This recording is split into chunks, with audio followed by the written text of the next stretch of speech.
Yo, it's from Marcus from Marcini back on the video. Today we are doing the Speedy Chicom Road to Diamond. I'm not gonna sugarcoat it, man. This gun isn't that great, but with this, it felt so much better. This class setup and specialist setup, plus the perk setup, you kind of need all of it for it to feel that fast. It actually felt way better than like the movement speeds for the Pharaoh, MX9, and all the other SMGs I tried it for, Fennec included. It felt like I was moving way faster with the Chicom than I was with any of the other guns, trying to build it out for the same type of movement speed and like sliding speed and strafing speed, and none of it quite felt as fast as the Chicom did. Let's be honest, Chicom, it needs a buff. It's never really been a good gun in COD Mobile, and I showed all the class setup earlier in the video, and there'll be a couple throughout the video. The last one's the S&D class setup. The other two were ones I used for grinding camos and just respawn game modes in general. Yeah, it's actually not that bad. It one bursts. It will one burst very consistently up close. You have to be within 5 meters, but you will get one burst. I don't think it's that bad. I actually think it's pretty viable. As you can tell, that guy just knew I was there. I don't know. He killed me so quick with that sniper rifle. How did he know to check that corner? I'm not really sure. Yeah, but this gun is usable. I would say, I mean, if you're only going to be up close, like Monastery or maps like, or maybe Oasis, on like the left-hand side of Oasis, certain maps where you can keep continuously getting in the up-close gunfights, this gun can be useful. It obviously doesn't compete with Switchblades, Fennecs, anything that shoots fast, MAC-10s. It can't compete with that. It's just not good enough. And even if you're hitting your shots, it's still not going to be, I mean, you got to hit headshots at that point.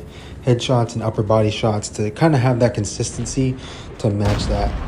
Look at this cheese. Whoa!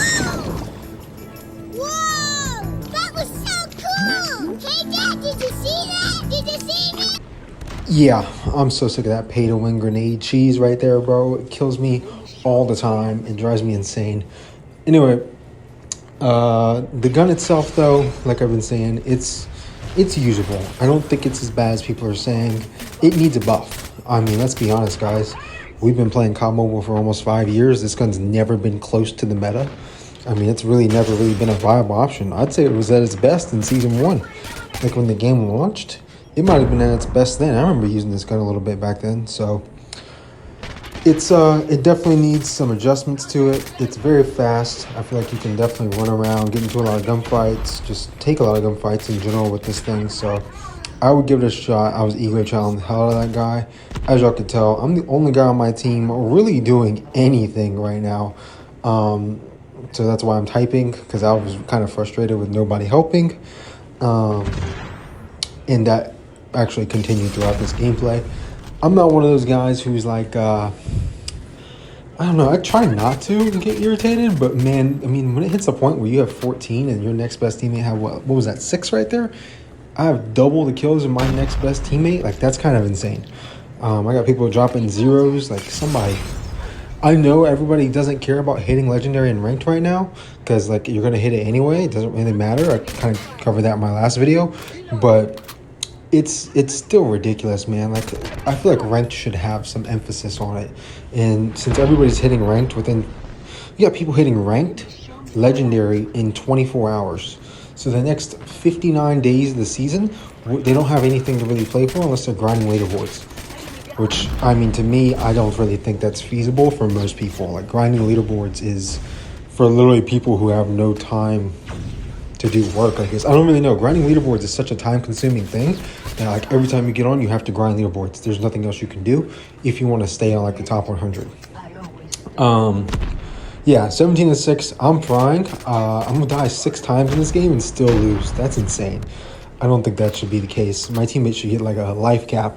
Like, they should stop dying at 10, and then they can't die anymore. Because 10 kills for 5 people, that equals 50. Everybody gets their amount of deaths. That's fair and square, right? Anyway, yeah, definitely going to show another class setup here at the end. My only difference for the S&D class setup is the monolithic suppressor. It has like no cons for some SMGs, and one of the SMGs it has no cons for is the Chicom. It's only got like -7 ADS time and -7 bullet spread. So it also gives you plus 25% damage range, and that's big. So it's one of the SMGs I highly suggest people use Monolithic for. Look at this shit here, man. We lost. Look at this dude. I don't even know what to say. Like, I don't even know what to tell you. 2 and 12 from 2 people. My top 5K legendary teammate dropped 14 and 10. Like, come on, bro. You playing this game that much, you can't give me no better than that? I only play rank just to record this video. Anyway, I'm just whatever. Here's an S&D clip. Definitely, it's okay. Good for flanking. I'll say that. Like, look at this. Kind of a one burst right there. A couple of 40s in there, maybe a 16. Teammates weren't planning bomb, so I'm shooting teammates' bodies. Enough of that, though. The full setup here at the end of the video with everything that I run for respawn to make it as fast and as speedy as possible. So check that out. Like, comment, subscribe, and I'll see you on the next video. Peace.